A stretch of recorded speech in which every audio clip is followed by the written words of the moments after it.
अक्सर लोगों को लगता है कि अभी 10% दें, बाकी पैसा पोजेशन मिलने पर हाँ। वाली जो स्कीम होती है वो रियल एस्टेट में सबसे सुरक्षित दाव है। मतलब एक आम मध्यम वर्गीय परिवार यही सोचता है कि इसमें उनका तो कोई जोखिम है ही नहीं। बिल्कुल, उन्हें लगता है कि जब तक घर नहीं मिलता उनका पैसा कहीं नहीं जा रहा। हाँ, लेकिन अगर इसे कानूनी और वित्तीय नजरिए से देखा जाए ना, तो ये किसी बैंक से अपने नाम पर एक भारी भरकम लोन लेने और उस पूरे कैश से भरे बैग को सड़क पर चलते किसी अजनबी के हाथ में थमा देने के बराबर है। आज की इस घेरी छानबीन में हम एक ऐसे ही परिवार के सफर का विश्लेषण करेंगे। ये वो परिवार है जो असल में इस पूरे स्कैम का शिकार हुआ है। जी, मान लेते हैं उनका नाम शर्मा परिवार है। राजेश एक 45 वर्षीय आईटी मैनेजर और उनकी पत्नी कविता जो एक स्कूल टीचर है। इन्होंने भारत के मिडिल क्लास का सबसे आम सपना देखा, अपना खुद का एक घर। और इस एक लक्ष्य के लिए उन्होंने 15 साल तक पैसे बचाए, हर छोटी बड़ी खुशी की कुर्बानी दी और अंततः अपना पूरा का पूरा प्रोविडेंट फंड निकालकर एनसीआर में 1.2 करोड़ रुपए का डाउन पेमेंट कर दिया। सही कहा।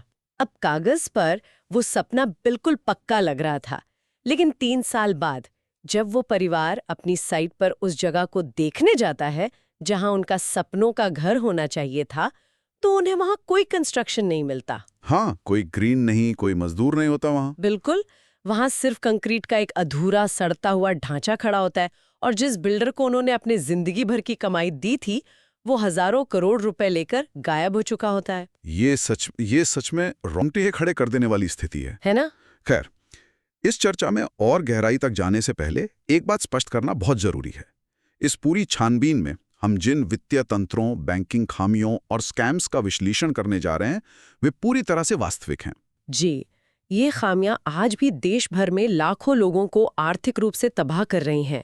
हाँ, बस असली पीड़ितों की पहचान को सुरक्षित रखने के लिए हमने शर्मा परिवार और जिस बिल्डर की हम बात करेंगे, मान लीजिए उसका नाम एपेक्स बिल्ड कॉर्प है, उन्हें एक प्रतीकात्मक रूप दिया है। लेकिन जो वित्तीय अपराध हुआ है उसके आंकड़े और तरीके 100% असली हैं। और देखिए, इस मुद्दे की गंभीरता को समझना बहुत जरूरी है। ये सिर्फ कुछ रुके हुए बिल्डिंग प्रोजेक्ट्स का मामला नहीं है। ये एक बेहद सुनियोजित मल्टी बिलियन रुपी स्कैम का क्लिनिकल उदाहरण है। मतलब एक पूरा सिस्टम ही करप्ट है। बिल्कुल।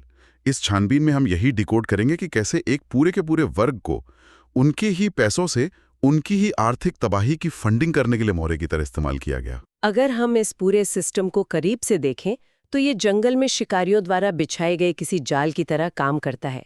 एक आम मध्यम वर्गीय इंसान की स्टेटस पाने की चाहत या समाज में अपनी एक पहचान बनाने की भूख ही वो चारा है जिससे उन्हें इस जाल में लाया जाता है। सही कहा आपने।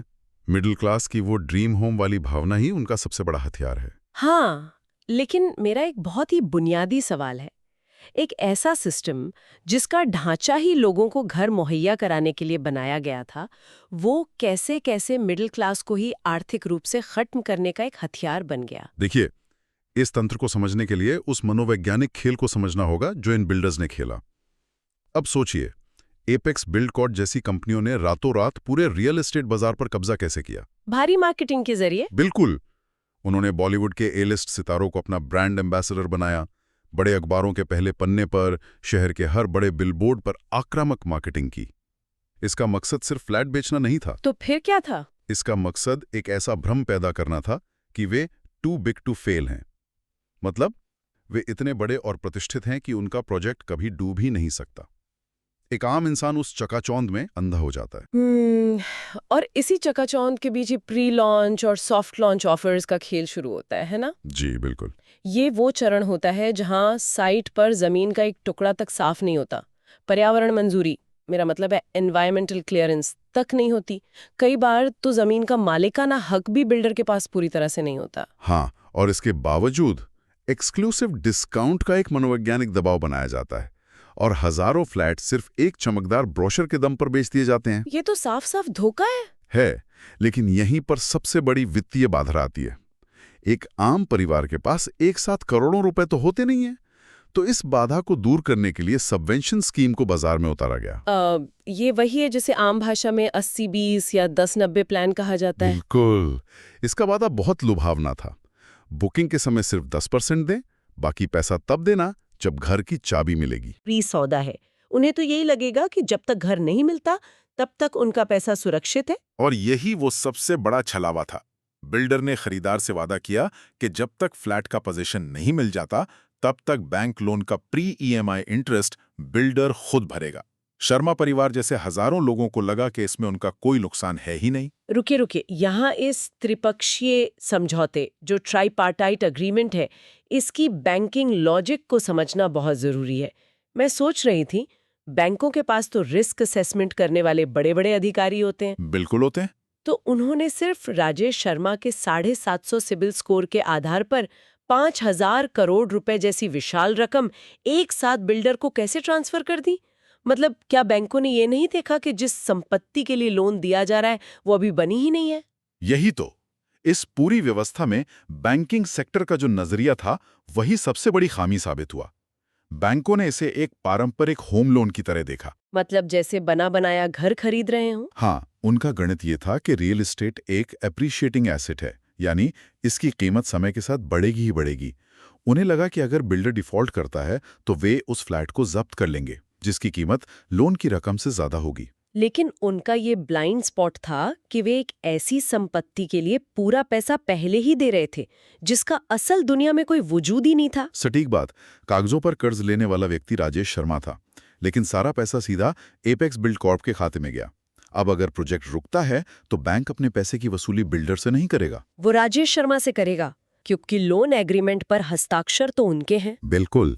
बैंक ने अपना पूरा रिस्क एक आम नागरिक पर डाल दिया। ये तो भयानक है। मतलब जब हजारों करोड़ रुपए शुरुआत में ही बिल्डर को मिल गए तो फिर वो बिल्डिंग बनी क्यों नहीं? वो भारी भरकम रकम गई कहाँ? इस सवाल का जवाब एस्क्रो अकाउंट की हेराफेरी में छिपा है। Escrow account? जी, वित्तीय नियमों के अनुसार अगर बिल्डर प्रोजेक्ट ए के लिए पैसा इकट्ठा कर रहा है तो वो पैसा सिर्फ प्रोजेक्ट ए के निर्माण में ही लगना चाहिए। हाँ, इसके लिए एक एस्क्रो अकाउंट खोला जाता है। हाँ, मैंने भी सुना है। ये एक विशेष प्रकार का बैंक खाता होता है जिसमें से पैसा निकालने की शर्तें बहुत सख्त होती हैं। कागजों पर सख्त होती हैं, लेकिन एपेक्स बिल्ड कॉर्प ने इस एस्क्रो अकाउंट को एक सुरक्षित तिजोरी की तरह इस्तेमाल करने के बजाय इसे अपना इंटरेस्ट फ्री स्लश फंड मान लिया। बिना ब्याज का एक ऐसा खजाना जिसे वे मनचाहे तरीके से निकाल सकते थे। लेकिन एस्क्रो अकाउंट से पैसा निकालना इतना आसान कैसे हो सकता है? वहां तो बैंक के नियम होते हैं, सीए और ऑडिटर्स की निगरानी होती है ना। देखिए, इस निगरानी तंत्र को चकमा देने के लिए शेल कंपनियों यानी शेल कंपनीज का एक पूरा जाल बुना गया। बिल्डर ने रातों रात दर्जनों फर्जी वेंडर कंपनियां बना ली। अच्छा, हाँ, कागजों पर ये कंपनियां बड़े पैमाने पर स्टील और सीमेंट की सप्लायर दिखाई गई, जबकि असल में ये सिर्फ घोस्ट सब्सिडियरीज थीं, जिनका कोई ऑफिस या गोदाम था ही नहीं। तो एस्क्रो अकाउंट से पैसा बाहर निकालने का तरीका क्या था? बहुत क्लिनिकल था। जाली बिल यानी बोगस इनवॉइसेस बनाए गए। कागजों पर यह दिखाया गया कि प्रोजेक्ट के लिए 500 करोड़ का कच्चा माल खरीदा गया है, और ऑडिटर्स ने बिना किसी वेरिफिकेशन के इन जाली बिलों पर साइन कर दिए। मैं हैरान हूं कि इतने बड़े पैमाने पर यह फर्जीवाड़ा ऑडिटर्स की नजर से कैसे बच गया। ये नजर से बचा नहीं था, इसे जानबूझकर नजरअंदाज किया गया था। मतलब मिली भगत थी पूरी तरह से। जब तक रियल एस्टेट बाजार बूम पर था, हर किसी को अपनी भारी भरकम फीस मिल रही थी। सिस्टम में एक क्लूजन था। उन फर्जी बिलों के आधार पर पैसा कानूनी रूप से एस्क्रो अकाउंट से बाहर निकाल लिया गया, जबकि असल साइट पर 1 किलो लोहा तक नहीं पहुंचा था। हे भगवान! तो ये सारा कैश जो एस्क्रो से निकाला गया उसे डाइवर्ट कहाँ किया गया? इस पैसे का एक बड़ा हिस्सा फैंटम प्रोजेक्ट्स यानी नए हवाई प्रोजेक्ट्स के लिए जमीन खरीदने में लगा दिया गया। ये तो एक क्लासिक पॉन्जी स्कीम का तरीका है। मतलब पुराने प्रोजेक्ट का पैसा नए प्रोजेक्ट में लगाओ ताकि एक झूठा विस्तार दिखता रहे। बिल्कुल वही। इसके अलावा भारी मात्रा में फंड्स प्रमोटर्स के विदेशी खातों यानी ऑफशोर अकाउंट्स में डाइवर्ट किए गए। राजनीतिक अभियानों की फंडिंग की गई और उसे हाई रिस्क वाले सट्टेबाजी व्यापार में भी लगा दिया गया। ये पूरा तंत्र तो तब तक चला होगा जब तक नया पैसा सिस्टम में आता रहा, लेकिन हर पॉन्जी स्कीम का एक अंत होता है। इस मामले में वो ट्रिगर पॉइंट क्या था? ट्रिगर पॉइंट था रियल एस्टेट मार्केट का धीमा पड़ना। अच्छा। जैसे ही नए फ्लैट्स की बुकिंग कम हुई और नया कैश आना बंद हुआ, ये पॉन्जी स्कीम ताश के पत्तों की तरह ढह गई। बिल्डर के पास पैसा खत्म हो गया और फिर उसने रातों रात वो प्री ईएमआई इंटरेस्ट देना बंद कर दिया होगा जिसका वादा सबवेंशन स्कीम में किया गया था। बिल्कुल। और खुद को कानूनी कार्रवाइयों से बचाने के लिए बिल्डर ने NCLT यानी नेशनल कंपनी लॉ ट्राइब्यूनल के तहत खुद को दिवालिया या बैंकक्रप्ट घोषित कर दिया। और जैसे ही बिल्डर ने एनसीएलटी में शरण ली, असली तबाही शुरू हुई, क्योंकि बैंकों ने बिल्डर से तो सवाल किए नहीं, उन्होंने सीधा उन लोगों को निशाना बनाया जिनके नाम लोन दस्तावेजों पर थे। जी हाँ, शर्मा परिवार जैसे लोग जिन्हें घर की एक ईंट तक नहीं मिली थी, उन पर ईएमआई का पूरा बोझ आ गिरा। इसकी मानवीय कीमत का अंदाजा लगाना भी मुश्किल है। मतलब राजेश शर्मा का सिबिल स्कोर पूरी तरह बर्बाद हो गया। अब वे एक ऐसे घर के लिए 60,000 रुपए की ईएमआई भर रहे हैं जो बनाई नहीं है। और साथ ही रहने के लिए 40,000 का किराया भी दे रहे हैं। हर महीने 1 लाख रुपए का शुद्ध नुकसान। ये सिर्फ एक वित्तीय घाटा नहीं है। इस भयानक आर्थिक तनाव के कारण हजारों परिवारों में शादियां टूट गईं, लोगों के रिटायरमेंट फंड खत्म हो गए और एक ऐसा गंभीर मानसिक स्वास्थ्य संकट पैदा हुआ जिसका जिक्र किसी भी कानूनी दस्तावेज में नहीं होता। ये सच में बहुत अंधकार में स्थिति है। लेकिन एक बात बताइए, इस पूरी स्थिति में सरकारी रेगुलेशन जैसे RERA, real estate regulation and development act, उसका क्या रोल था? रेरा तो लाया ही इसीलिए गया था ताकि बिल्डर्स की इस मनमानी पर लगाम लगाई जा सके और एस्क्रो के नियमों का पालन हो सके। रेरा एक मजबूत कानून जरूर है, लेकिन इसमें एक बड़ी तकनीकी खामी थी। वो क्या? ये 2016 में पूरी तरह से लागू हुआ। इसका मतलब है कि जिन लाखों लोगों ने 2016 से पहले के लेगेसी प्रोजेक्ट्स में पैसा लगाया था, वो पूरी तरह से असुरक्षित रह गए। ओह, और जब मामला एनसीएलटी में पहुंचा, तो वहां कानून ने घर खरीदारों को फाइनेंशियल क्रेडिटर्स यानी वित्तीय लेनदार के रूप में वर्गीकृत कर दिया। फाइनेंशियल क्रेडिटर्स, इस कानूनी परिभाषा का जमीन पर एक आम घर खरीदार के लिए क्या मतलब है? इसे एक उदाहरण से समझते हैं। मान लीजिए एक क्रूज शिप डूब रहा है। ठीक है। स्थागत निवेशकों और बैंकों के लिए आरक्षित है। एक आम घर खरीदार जिसने उस शिप का टिकट खरीदा था, उसे उस कतार में सबसे पीछे खड़ा कर दिया जाता है। मतलब जब कंपनी दिवालिया होती है तो उसकी बची खुची संपत्तियों को बेचकर जो रिकवरी की जाती है, उसमें पहले बड़े कॉरपोरेट बैंकों को उनका हिस्सा मिलता है और एक आम इंसान को बचे खुचे टुकड़ों के लिए शक्तिशाली वकीलों और इस पूरी व्यवस्था से सालों तक लड़ना पड़ता है। ये उदाहरण इस पूरे स्कैम की कड़वी सच्चाई को सामने लाता है। भारत का जो बहुचर्चित रियल एस्टेट बूम था, वहां ईंट और सीमेंट से नहीं बल्कि वर्किंग क्लास के गिरवी रखे गए सपनों और उनके भविष्य की सुरक्षा को दांव पर लगाकर खड़ा किया गया था। दुर्भाग्य से यही सच है। अब सवाल ये है कि जब पूरा का पूरा सिस्टम ही इस तरह से डिजाइन किया गया हो, तो एक आम इंसान खुद को कैसे बचा सकता है?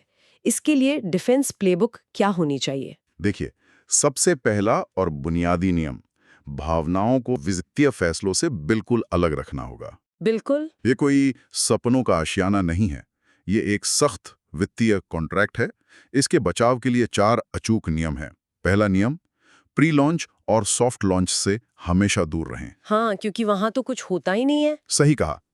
जब तक प्रोजेक्ट को पर्यावरणीय मंजूरी न मिल जाए और जमीन का टाइटल पूरी तरह से क्लियर न हो, तब तक बिल्डर द्वारा दिए जा रहे भारी डिस्काउंट असल में एक जाल हैं। वे बिना ब्याज के आपसे आपका पैसा लेकर अपना बिजनेस शुरू कर रहे हैं। मतलब अगर जमीन पर कुछ नहीं है तो पैसा भी नहीं दिया जाना चाहिए। एकदम सही। चलिए मान लेते हैं कि कोई प्री लॉन्च के जाल से बच जाता है। इसके बाद बिल्डर एक शानदार ब्रोशर दिखाता है जिस पर एक रेरा रजिस्ट्रेशन नंबर छापा होता है। क्या सिर्फ वो नंबर देख लेना इस बात की गारंटी है कि सरकार ने उस प्रोजेक्ट की पूरी जांच कर ली है? बिल्कुल नहीं। यहीं पर दूसरा नियम लागू होता है, RERA forensic audit. Forensic audit, वो कैसे? सिर्फ रजिस्ट्रेशन नंबर देखना काफी नहीं है, वो तो कोई भी बिल्डर हासिल कर सकता है। एक खरीदार को उस राज्य के रेरा पोर्टल पर जाकर बिल्डर का पूरा ट्रैक रिकॉर्ड देखना चाहिए। अच्छा, मतलब पिछले 10 सालों में उनके कितने प्रोजेक्ट लेट हुए हैं? हाँ, क्या उनके पिछले प्रोजेक्ट्स में निवासियों ने निर्माण की गुणवत्ता या वादे पूरे न करने को लेकर कोई कानूनी शिकायत दर्ज कराई है? अगर बिल्डर का पिछला रिकॉर्ड संदिग्ध है, तो नया प्रोजेक्ट भी उसी खतरे में है। और तीसरा नियम क्या है? वो शायद सीधे तौर पर पैसों की सुरक्षा से जुड़ा है। Escrow account verification. बिल्कुल सही। कोई भी भुगतान करने से पहले बिल्डर से उस विशिष्ट प्रोजेक्ट के लिए रेरा डेजिग्नेटेड एस्क्रो अकाउंट की लिखित जानकारी मांगे। क्योंकि कई बार बिल्डर्स चालाकी से ग्राहकों का पैसा अपनी पेरेंट कंपनी या किसी प्रमोटर के निजी खाते में ट्रांसफर करवा लेते हैं। हाँ, और ये सुनिश्चित करना बहुत जरूरी है कि पैसा सिर्फ उसी खाते में जाए जो उस प्रोजेक्ट के निर्माण के लिए सरकार की नजर में रजिस्टर किया गया है। समझ रही हूँ। और चौथा नियम है इस सबवेंशन ट्रैप से बचना। जो scheme no EMI till possession का लालच देती है वो सबसे खतरनाक है, क्योंकि इसमें 100% रिस्क खरीदार का होता है। तो इसके बजाय सही विकल्प क्या होना चाहिए? सही विकल्प है कंस्ट्रक्शन लिंक्ड पेमेंट प्लान्स यानी CLP को चुनना। अच्छा, इसमें क्या होता है? इस मॉडल में पैसा निर्माण की गति के आधार पर दिया जाता है। उदाहरण के लिए अगर नींव की खुदाई पूरी हो गई है तो 10% पैसा दिया जाएगा। अगर पहली मंजिल की छत पड़ गई है तो अगले 15% का भुगतान होगा। ओह, इससे ये सुनिश्चित होता है कि बिल्डर एक साथ सारा पैसा लेके भाग नहीं सकता। उसे अगली किस्त तभी मिलेगी जब वो असल में साइट पर काम करके दिखाएगा। बिल्कुल, रिस्क बहुत कम हो जाता है। इस पूरी छानबीन को अगर एक जगह समेटा जाए तो निष्कर्ष बहुत स्पष्ट है। एक चमकदार ब्रोशर किसी भी तरह से कानूनी दस्तावेज नहीं होता है। नहीं होता। और जब बाजार गिरेगा या प्रोजेक्ट रुकेगा तो बिलबोर्ड पर मुस्कुराता हुआ वो सेलिब्रिटी ब्रांड एम्बेसडर आपकी EMI भरने नहीं आएगा। बचाव सिर्फ कागजातों की सही जांच और एस्क्रो अकाउंट के नियमों की समझ में है। मैं तो यही कहूंगा कि इससे पहले कि कोई बिल्डर आपकी जीवन भर की जमा पूंजी का ऑडिट करे, यह हर खरीदार की जिम्मेदारी है कि वो उस बिल्डर को ऑडिट करें। सही बात है। सही मायने में वित्तीय साक्षरता और सख्त सवाल पूछने की आदत ही इस तरह के सफेद पोश अपराधों के खिलाफ सबसे बड़ी ढाल है। बिल्कुल। तो आज की ये गहरी छानबीन एक बहुत ही अहम सवाल के साथ खत्म होती है।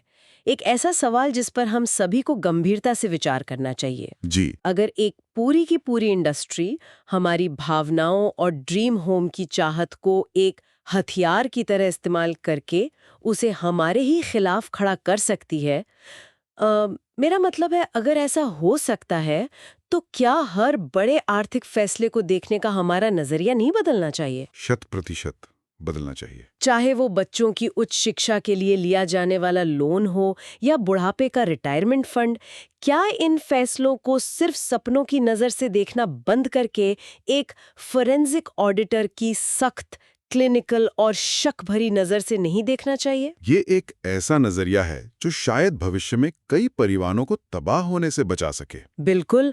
अगली बार जब कोई बड़ी जीवन भर की कमाई कहीं निवेश की जाए तो ये सवाल जरूर पूछा जाना चाहिए, क्या असल में संपत्तियां यानी एसेट्स खरीदी जा रही हैं या सिर्फ खूबसूरती से पैक किए गए भ्रम? बहुत ही गहरा सवाल है ये। आज की इस छानबीन में बस इतना ही। वित्तीय फैसलों में हमेशा सवाल पूछते रहें और कागजों के पीछे छिपे सच को खोजना कभी बंद न करें।